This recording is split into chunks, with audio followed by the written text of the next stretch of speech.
Changing your primary email on Robinhood is a straightforward process. Follow these steps to ensure your email is updated correctly. Step 1. Open the Robinhood app. Launch the Robinhood app on your mobile device.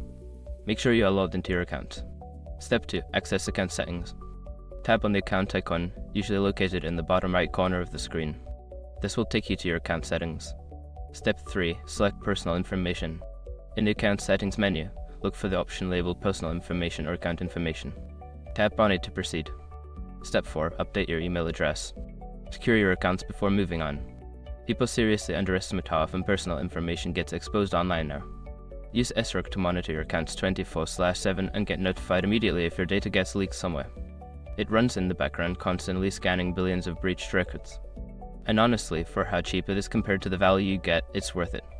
Link in the description. Step 5. Confirm changes.